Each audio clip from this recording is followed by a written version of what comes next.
Muy buenas noches para todos, muy buenos días. Bienvenidos a esta segundo cuatrimestre, segunda etapa. Espero que estén bien, que estén con salud, igual que todos sus familiares. Habíamos quedado en que en esta segunda etapa íbamos a ver la mayoría o gran cantidad de leyes educativas, que íbamos a ver la situación después de la colonia, la situación evangelizadora que había con la educación en Argentina, y eso es lo que vamos a ir viendo en el transcurrir de este video. Así que bueno, esperando que estén bien, esperando que estén con salud todos, vamos a comenzar. Preparé preparé un pequeño Word en donde, bueno, hay algunos aportes que me gustaría que ustedes completaran con algunas reflexiones, con algunos pensamientos sobre la educación. A ver si lo podemos compartir. Seguramente sí.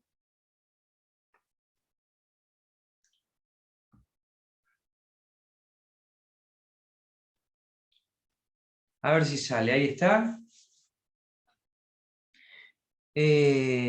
Después de aproximadamente el año 1600, la educación en Argentina seguía teniendo un viso de tipo medieval. ¿Se acuerda que habíamos comentado esta situación de la educación en la época medieval, que era escolástica, era más monacal, se practicaba por lo menos la educación física se practicaba en lo que tenía que ver con los paredones de algunas iglesias, de algunos templos? Y la educación sigue siendo así hasta terminar esa época del medioevo, con algunas características que le imprimen acá en Argentina y que le dan una impronta particular. Bueno, ahí en el primer punto dice que la educación en Argentina tenía aún con acento vestigios de la línea medieval, escolástica, monacal, sacerdotal, que se hacían a través de las misiones jesuíticas, cuya misión era evangelizar a los indios, a los aborígenes, a los pueblos nativos, bueno, a como quieran llamarle va a estar bien seguramente, y la principal función era la de evangelizar. eh, había diferentes maneras, había diferentes formas de, por lo menos, de reunir a las tribus, a que se reunieran para aprender. No había aulas, no había ninguna institución educativa formal, y sí lo que se hacía con los pueblos de habitantes originarios era esto de, de- de- de intercambiar por comida algunas clases. Hay en realidad una especie de término que tiene que ver con esto de lo llamado encomienda. ¿Qué era una encomienda? Bueno, era una especie de una docena de huevos aproximadamente, juntas en un árbol, y ahí, bueno, llegaban los pueblos de habitantes originarios, agarraban eso como si fuera una novedad, la comida como si fuera una novedad, y ahí aprovechaban esas misiones jesuíticas evangelizadoras para impartir las primeras clases de lo que tiene que ver con el castellano, ¿no? Esa era la función primordial. Primero, la de enseñar el idioma. El uso del idioma español como obligatorio, que dice ahí en el segundo punto. Al igual que lo matemático, algo muy rudimentario, casero, básico. Después pasamos a esto que tiene que ver con el año 1613, en donde se funda la Universidad de Córdoba. eh, y bueno, ahí dice algo los jesuitas fueron reemplazados por los franciscanos. Después Manuel Belgrano, hacia el año, ya un poco más adelante, hacia el año 1800, se destaca una figura fundamental, que es la figura de Manuel Belgrano, en donde crea la Escuela de Náutica, y ahí se crean las primeras nociones de geometría y de dibujo, y las primeras nociones militares dentro de la educación física. La educación física se hacía de tipo de preparación para la guerra, se hacía para defender un territorio, se hacía para defender una provincia, para misiones, para defender lo que tenía que ver con lo que estaba terminando del virreinato, así que la educación física contaba con una impronta que tenía que ver con lo militar, ejercicios militares, movimientos militares, a la orden de mando de una persona, y bueno, se realizaban ejercicios militares. Un poco más adelante, en el año 1821, se funda la Universidad de Buenos Aires. Bueno, ahí dice que en las provincias interiores que mantenían autonomía, los caudillos que las gobernaban, promovieron un sistema educativo estatal, impulsaron la educación pública y privada, que alcanzan un grado de igualdad en cuanto a lo que tiene que ver con los recursos y a lo que tiene que ver con las matrículas. Así que digamos que para esa época la escuela pública y privada tenía niveles eh, parecidos, similares, en lo que tenían que ver con esa época. Un poco más adelante, la Constitución Nacional de 1853 establece el derecho de educar y enseñar como una responsabilidad atribuida a los gobiernos provinciales. En 1864, a instancia de Bartolomé Mitre, se funda el Colegio Nacional de Buenos Aires, sobre la base de Libres del Sur y con dependencia de la universidad, y acá viene la figura de la cual todos hablamos, ¿no? Que, bueno, nos estamos aproximando a este 11 de septiembre, estamos un mes antes, pero sí nos estamos aproximando a este Día del Maestro, y en Argentina somos de hacer este tema sí, de catalogar, ¿no? De impulsar esta especie de, de- de parcializar, sería la palabra. ¿Quién cruzó los Andes? San Martín. ¿Quién fundó la bandera? Belgrano. ¿Quién impulsó la educación en Argentina? Sarmiento. Y quizá haya en esto, sí, esa parcialización, porque digamos como que de alguna manera coexistieron, eh, trataron o tuvieron las ideas de hacer un país grande a través de las ideas, y de esto que tiene que ver con lo que hacemos nosotros, a través de la educación. Acá dice después en el punto subsiguiente que Domingo Faustino Sarmiento fue disruptivo para la educación en Argentina. Tuvo mucha influencia en lo que observó en su viaje por Europa y en Estados Unidos, que después vamos a hablar un poco de eso porque es un poco polémico, como muchas cosas con las cuales se habla de Sarmiento. De hecho, trajo a maestras de Boston para trabajar en Argentina.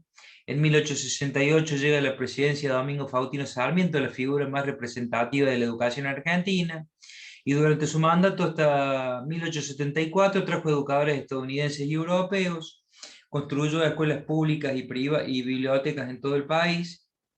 Y bueno, y ahí fue el boom de la educación. Acá hay algunos números. Por ejemplo, duplicó las matrículas de estudiantes, se fundaron unas 800 escuelas de primeras letras, alcanzando aproximadamente 1820 escuelas, de las cuales, mira, acá hay un dato representativo o histórico de cómo empezaron el nivel de escuelas privadas y públicas, cuyo 27% al principio eran privadas, ¿no? La población escolar se eleva de 30.000 a 110.000 alumnos, la matrícula se triplicó, se cuadriplicó, se abre la Escuela Normal del Paraná, paradigma del normalismo, y acá en Córdoba tenemos dos escuelas que se denominaron o se llaman normales, como el Garzón Agulla y como es la escuela el Alejandro Carbó, que también son escuelas que se fundaron como normalistas a partir de la presidencia de Domingo Faustino Sarmiento.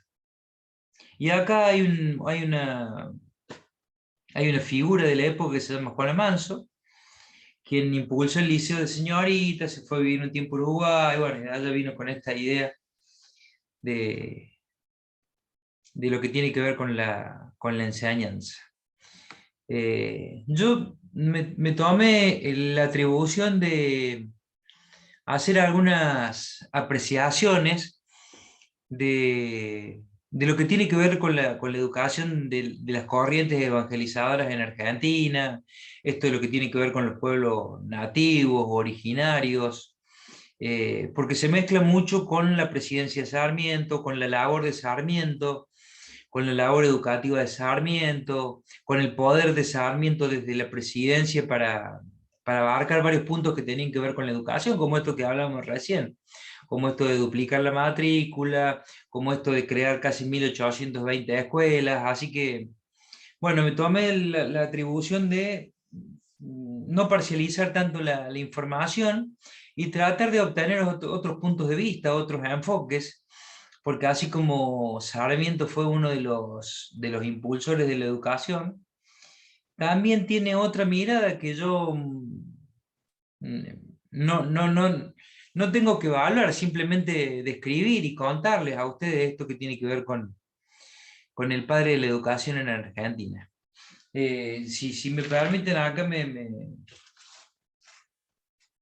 me tomé algunos apuntes para contarles, para narrarles. A mí la verdad que la figura de Sarmiento me resulta un tanto ambivalente, un tanto bifronte. eh, y la verdad que con esto que les voy a contar es otra visión, es una visión que tiene Felipe Piña. Es una charla que dan en la Universidad Nacional de San Martín, y que no tiene por qué caernos simpático, porque este personaje, este prócer, como algunos lo llaman, no, digamos, no hizo nada por caernos simpáticos. No, no tenía el poder suficiente, creo yo, o no tenía apoyo desde la gente para cumplir, digamos, para concretar algunas ideas. Se quedaba en esto del discurso, se quedaba en esto de lo dialéctico, de lo discursivo, pero a pesar de toda esta labor que hizo dentro de la educación, se podrían haber concretado más cosas al decir de otros historiadores que también escriben sobre, o que tienen algunas evidencias de Sarmiento. Eh, hay una referencia a Sarmiento, naciendo en San Juan, el padre del aula, eh, la persona que nunca faltó a la escuela. Y claro, si vos vas a San Juan y ves que la escuela estaba al lado de la casa de Sarmiento, por lo tanto Sarmiento podía, digamos, salir de su casa y llegar a la escuela y no faltar nunca. Pero hay una referencia muy linda que él mismo hace en Recuerdos de Provincia, en donde dice: yo era un joven pandillero, yo era un joven que pertenecía a un grupo de adolescentes que éramos bastante sinvergüenzas o callejeros o eso, ¿no? Nosotros con la idea esta de que nunca faltó a la escuela y toda esa historia.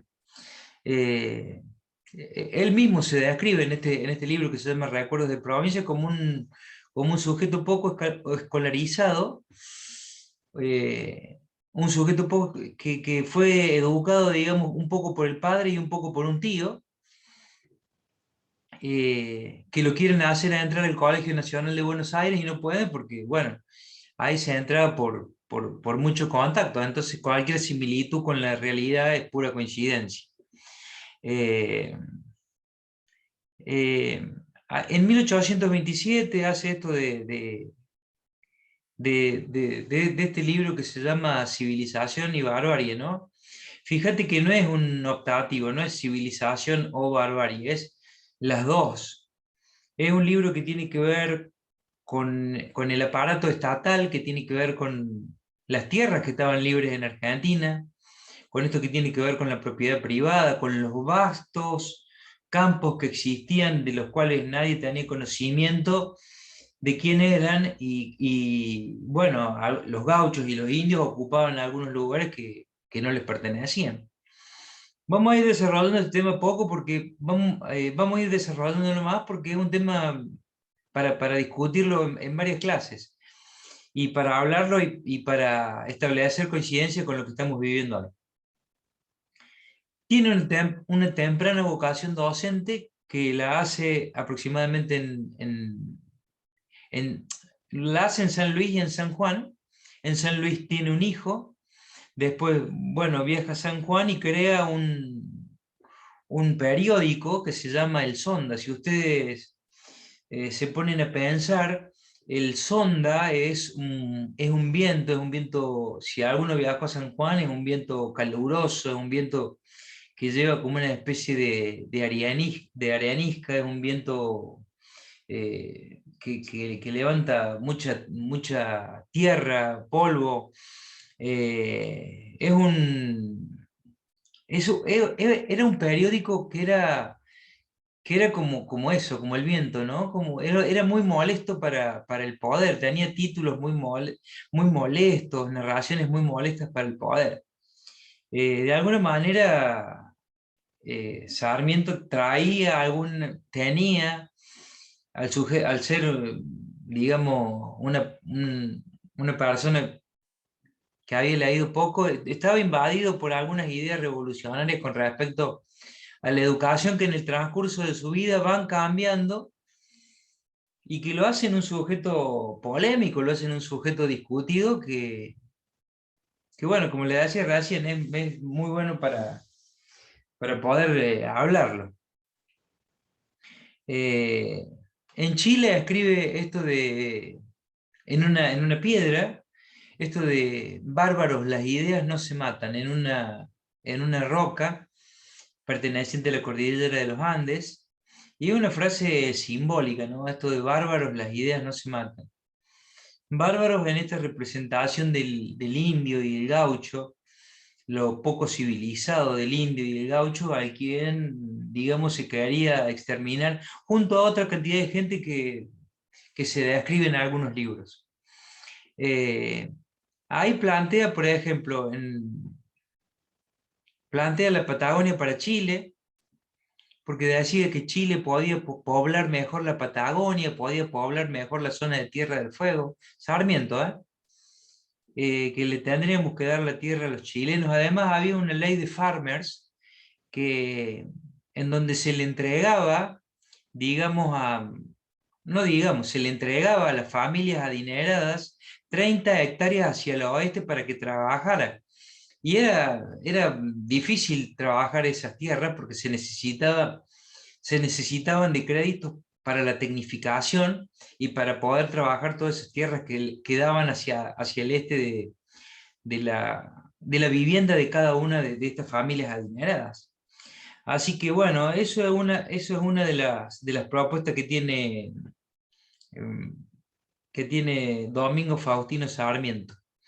Escribe Facundo en 1845 y el Facundo está escrito con una particularidad que tiene que ver con la ortografía y la caligrafía. Él no utilizaba términos que tienen que ver con los neologismos, con la invención de palabras, y con una ortografía particular. Por ejemplo, cambio la Y por la I latina. Bueno, esa era una forma de escribir bastante inclusiva, pero era una forma nueva de escribir que después la retoma Gabriel García Márquez y toda esa historia. Eh,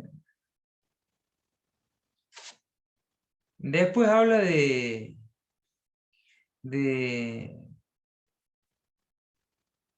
hace un ensayo acerca de una contradicción. Bueno, es un ensayo con respecto a una contradicción entre un modo de vivir que existe entre la provincia de Buenos Aires, el Estado centralista de Buenos Aires, contra el poder periférico de lo que tienen que ver todas las provincias, en donde vivían los indios y los gauchos. De esto se trataba la campaña del desierto, de exterminar a los indios y a los gauchos. Y es un poco de lo que estamos viviendo ahora, ¿no? Este poder centralista, esto de, en desmedro de los pueblos originarios, de lo popular. Así que es un tema muy interesante para charlar. Cuando él viaja a Chile, bueno, el presidente Montt le da como una especie de beca, lo hace viajar hacia distintos lugares del mundo. Él tiene la oportunidad de viajar hacia Francia y hacia Argelia, en donde estudia métodos de tortura que se aplicaban en Argelia, se aplicaban en Francia, Y bueno, él decía que así como se mataba a esos gauchos árabes, así bien se podría hacer en nuestro país. Y que también se podría hacer con enfermos y con pobres, hijos de viciosos, que con su sangre se podría abonar la tierra argentina. No, no voy a emitir ninguna, porque me parece muy descabellado, me parece hasta loco que haya existido esto dentro de, de- de un gobierno de la República Argentina. Se debería impartir, se debería importar, decía, lo que se hace con los gauchos árabes y debería hacerse con los nuestros, esto de la matanza, la tortura. Así que bueno, después se crea la Escuela Superior de Guerra en Argentina en base a estos aprendizajes que trajo Sarmiento con respecto bueno, a esto de la tortura y esto de la muerte, y que el Estado, y haciendo un poco más, profundizando más, el Estado no debería gastarse ni un solo peso en enfermos ni en pobres, hijos de viciosos, como dije recién, que podrían abonar la tierra argentina. Bueno, eh, Sarmiento tenía un ego muy, muy particular y muy grande a Sarmiento le decían Don Joe porque, bueno, se creía un personaje de la historia, un personaje de la época muy, muy importante, ¿no? Eh, lo que pasa es que, digamos que en esa época se estaba poniendo en debate el modelo de representación argentina que se iba a seguir. Y ahí tiene unas luchas intestinas con Juan Bautista Alberdi. ¿Qué pasaba? Y bueno, había un periódico, había unos libros, y era muy loco, ¿no? Cómo se peleaban a través de los libros, a través de la literatura. Por ejemplo, que escribía Facundo y Alberdi escribía otro libro. Y llegan hasta un punto en donde escriben libros hasta insultantes, hasta que Alberti saca un libro que se llama Faustino, y en donde dice que ese libro lo tendría que haber escrito Sarmiento, y bueno, y ahí hace como la biografía no autorizada de Domingo Faustino Sarmiento, Juan Bautista Alberti. Bueno, después eh, Domingo Faustino Sarmiento logra ser inspector general de escuelas. Él decía que la educación debía llegar hasta quinto grado, debía ser obligatoria hasta quinto grado, se hace gobernador de San Juan, lo mandan de embajador a Estados Unidos, y para Sarmiento fueron muy importantes las comunicaciones, lo que tenía que ver con el telégrafo, lo que tenía que ver con el desarrollo del ferrocarril. Él hace una mala importación del desarrollo del ferrocarril, porque el ferrocarril en Estados Unidos está desarrollado a manera así de tela de araña que recorre de este a oeste y de norte a sur todo Estados Unidos. En cambio, acá se lo hizo de manera troncal, se lo hizo de manera, o sea, viene una línea del norte, una línea de la zona de Cuyo, viene una parte, o sea, como que se unen tres ramales a lo que tiene que ver con la capital federal, que es donde está el puerto. Así que se hace una mala copia de lo que tiene, del desarrollo de los trenes en Argentina. En la guerra contra el Paraguay, lamentablemente pierde un hijo, eh, y ocupa los primeros puestos, ¿no? En esta guerra contra el Paraguay, Domingo Faustino Sarmiento, a diferencia de esta guerra más contemporánea, como puede haber sido Malvinas, ocupó un lugar de protagonismo esencial, en donde los generales tenían o vestían un uniforme particular, vistoso. Ahí Domingo Faustino Sarmiento pierde un hijo, y le hacía esta diferencia con la guerra de Malvinas, en donde los generales prefirieron quedarse en Buenos Aires a ir a luchar a las Malvinas, ¿no? Antes en las guerras de nuestra historia, mm, había honor. Nosotros perdimos ese honor en la guerra de Malvinas, desafortunadamente, con todas las muertes que hubo y perdimos honor.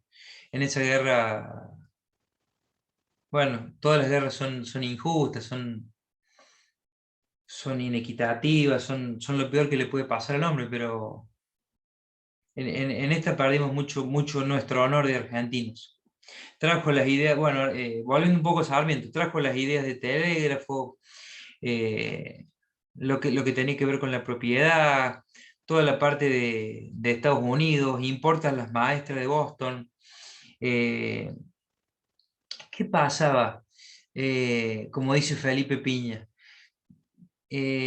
a Sarmiento hacía traer las maestras que estaban buenas, porque él le decía que los chicos se sentían atraídos por las maestras que estaban buenas. Eh, bueno, y ahí hace una especie de revisión Sarmiento de todos sus escritos, y en donde también, digamos, este aspecto bifronte que tiene Sarmiento en algunos de sus escritos, en donde dice que si se van a quedar muchas hectáreas libres, muchas propiedades libres, era como dejarle el dinero a las familias más adineradas de Buenos Aires, que son las que manejan los canales de televisión ahora, la prensa ahora, como pueden ser los Alzagonzuelos, los Luros, los Ancho Arena, las familias poderosas de Buenos Aires. Así que, bueno, entonces, bueno, desde el gobierno le dicen a Sarmiento, a usted si lo dan vuelta no se le cae un peso. Y Sarmiento les contesta en ese, bueno, a ustedes los pueden poner verticales, horizontales o como quieran, que no se les va a caer una idea. Que yo creo que fue lo más inteligente que dijo Sarmiento. Eh, y también hay algo lindo de Sarmiento, que no tiene que hacer las cosas lindas para mí ni para ustedes, sino es una descripción. Sarmiento empieza a investigar y descubrir a través de un diario que él crea que se llama El Censor, como esos grandes censores romanos que eran personas que eran como jueces, que se los consideraba que estaban impolutos. Bueno, así se llamaba el diario de Sarmiento, se llamaba El Censor. Y empieza a escribir artículos sobre qué se hacía con lo que se recuperaba de esto de lo que tenía que ver con la guerra del desierto, con esto que tenía que ver con matar a indios, aborígenes, gauchos. Y él decía de que el oro que habían recuperado a modo de corrupción se había ido a un precio que, bueno, que tengo anotado acá, que a 155 pesos el gramo. Así que, y como dije recién, y para cerrar, no tenía ni una gran clase dirigente que lo bancara en sus palabras, porque a veces medio como que Sarmiento se quedaba en discursos que tenían que ver muy con lo dialéctico, muy de arriba, con las ideas muy europeizantes, idealistas. Se pudo concretar todo esto de la educación, pero polémico en cuanto a lo que fueron casi 50 millones de indios, 50 millones de indios, de indios aborígenes, nativos, de pueblos originarios que se eliminaron en Argentina, con estas ideas que se trajeron desde Argelia, con estas ideas que se trajeron desde Francia. Bueno, eso también tuvo que ver con Sarmiento, a pesar de este aspecto que vemos del otro lado y de lo que tiene que ver con las escuelas. Así que bueno, un personaje polémico para analizar. Y bueno, ya vamos a ver algunas leyes que lo refrendan, que lo explican, que ayudan a construir una identidad de Domingo Faustino Sarmiento. Espero que estén bien. Espero que hayan pasado unas buenas vacaciones. Eh, Seguramente a medida que vayan avanzando las clases les voy a dejar un trabajo práctico que ya vimos, que tiene que ver con esa autora que habíamos visto, que habíamos hecho esas preguntas, que era Eisenstein. Así que bueno, los dejo con esas inquietudes. Espero que tengamos la oportunidad de vernos hacia fin de año, que podamos conocernos, que se levante que se levante, que estemos todos vacunados, que hayamos podido vacunarnos, que nos pidieron y nos nace a nosotros también, de, de esto de la pedagogía del cuidado, de lo que tiene que ver con la vacunación y pedirles que se vacunen. Así que bueno, eso, simplemente eso. Nada más. Un abrazo grande y les dejo este video en YouTube. No se olviden de suscribirse para cualquier otro videíto, cualquier otro, sí, cualquier otro video donde me explique algo, donde salga algo nuevo, seguramente. Les mando un abrazo grande. Muchas gracias.